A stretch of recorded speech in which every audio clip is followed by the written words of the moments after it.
కొమ్మ విన్నావమ్మ కోయిల వస్తుంది.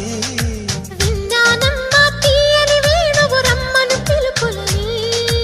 నాటు దుత్తి దుక్కుతాన దుత్తి తాకు తాకుతాన నాటు దుత్తి